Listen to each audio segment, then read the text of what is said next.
ఏపీలో మావోయిస్టుల సంచారం కలకలం రేపింది. కృష్ణా జిల్లాలో 31 మంది మావోయిస్టులను అరెస్టు చేశారు పోలీసులు. పెనమలూరు నియోజకవర్గం కొత్త ఆటో నగర్లో సోదాలు చేసిన ఎన్ఎస్జీ టీమ్స్ మావోయిస్టులను అదుపులోకి తీసుకున్నాయి. వారిలో 21 మంది మహిళలు, 7 పురుషులు ఉన్నారని తెలిపారు పోలీసులు. వారిలో సెంట్రల్ కమిటీ అధ్యక్షులు దేవ్జీ ప్రొటెక్షన్ టీంకు చెందిన 9 మంది సభ్యులు ఉన్నట్లు చెప్పారు. మిగతా వారు కూడా నక్సల్ ఆపరేషన్లో కీలకంగా ఉన్నట్లు తెలిపారు.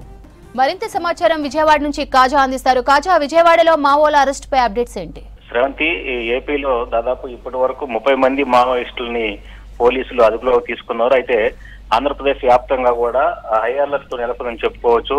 ఈ రోజు ఉదయం నుంచి కూడా పోలీసులు ప్రతి ప్రాంతాన్ని జల్లెడ పడుతున్నారు. అదేవిధంగా ఢిల్లీ పేలుళ్ల అనంతరం అన్ని రాష్ట్రాల్లో కూడా ఈ పోలీసులు అయితేనేమి, కేంద్ర బలగాలు కూడా భారీ స్థాయిలో కూడా అంటే ఉగ్రవాదులు ఎక్కడెక్కడ ఉన్నారనే నేపథ్యంలో కూడా భారీ స్థాయిలో జల్లెడ పడడం జరిగింది. అయితే ఈ నేపథ్యంలో హిడ్మా ఎన్కౌంటర్ అనంతరం దాదాపు విజయవాడలో 28 మంది, కాకినాడలో మరో 2 మావోయిస్టులను కూడా అదుపులోకి తీసుకున్నారు.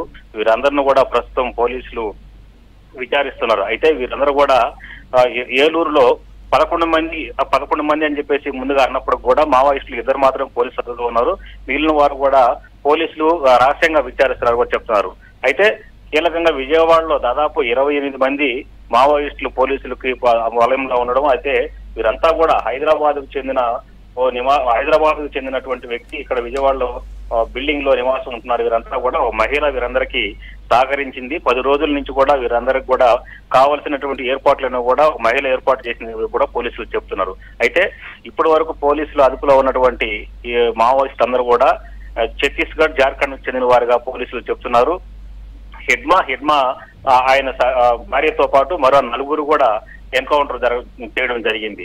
అయితే ముందుగానే ఇటీవల కాలంలో పోలీసులు ఒక పక్క మావోయిస్టుల కోసం వేట జరుగుతుంది. అయితే ఛత్తీస్గఢ్ లో జరుగుతున్నటువంటి పోలీసుల ఎన్కౌంటర్ అన్ని కూడా ఆ ప్రాంతంలో ఉన్నటువంటి వారందరూ కూడా ఏపీకు అంటే తలదాల్చుకోవడానికి ఏపీకి రావడం జరిగింది. ఏపీలో కూడా చాలా ప్రాంతాల్లో కూడా అంటే దట్టమైన అడవులు ఉన్న ప్రాంతాల్లో కూడా తలదాల్చుకునే అవకాశం ఉండడంతో అయితే ముందుగా విజయవాడ కేంద్రంగా ఎందుకు ఎన్నుకున్నారనే దాని మీద కూడా పోలీసు చాలా లోతుగా దర్యాప్తు చేస్తున్న పరిస్థితి. ప్రస్తుతం వీరందరూ కూడా ఏపీ డీజీపీ స్వయంగా తానే దగ్గరుండేసి కృష్ణా జిల్లా ఎస్పీ, అదేవిధంగా విజయవాడ ఎస్పీ వీరందరితో కూడా అదుపులో తీసుకున్నటువంటి మావోయిస్టులని విచారిస్తున్నారు. అయితే వీళ్ళకి అటు ఇక్కడ భాష కూడా చాలా ప్రాబ్లం కాదని చెప్పుకోవచ్చు. ఎందుకంటే తెలుగు పూర్తిగా రానటువంటి మావోయిస్టులు కూడా ఎక్కువ మంది అక్కడ ఉన్నటువంటి పరిస్థితి. వారందరూ కూడా గోండ్రు భాషతో మాట్లాడుతున్నారని చెప్పి కూడా పోలీసులు చెప్తున్నారు. అయితే మొత్తానికి ఈ రోజు ఏపీలో భారీ స్థాయిలో అంటే కేంద్ర కమిటీ సభ్యులు, అదేవిధంగా రాష్ట్ర కమిటీ సభ్యులు కీలకంగా ఉన్న వ్యక్తులందరినీ కూడా పోలీసులు అదుపులో తీసుకోవడం జరిగింది. ఇంకా పోలీసులు దర్యాప్తు చేస్తున్నారు. ఆంధ్రప్రదేశ్ వ్యాప్తంగా చాలా ప్రాంతాల్లో కూడా పోలీసులు ప్రత్యేక బృందాలుగా ఏర్పడి అంటే మావోయిస్టుల కదలికల గతంలో ఉన్నటువంటి ప్రతి ప్రాంతంలో కూడా పూర్తి స్థాయిలో విచారణ చేపడుతున్నారు. అయితే మరోపక్క గతంలో మావోయిస్టులకు సంబంధం ఉన్నటువంటి పాత అంటే గతంలో మావోయిస్టుల నేతలు సహకరించిన వ్యక్తులు, అదేవిధంగా మావోయిస్టు నేతలకు సంబంధం వ్యక్తులందరూ కూడా పూర్తిగా విచారించే పనిలో ఉన్నారు.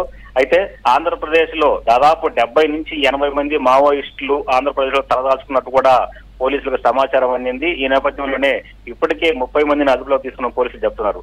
ఈ రోజు రేపు పూర్తి స్థాయిలో కూడా ఇంకా చాలా మందిని కూడా పోలీసులు అదుపులో తీసుకునే అవకాశం కూడా ఉందని చెప్తున్నారు.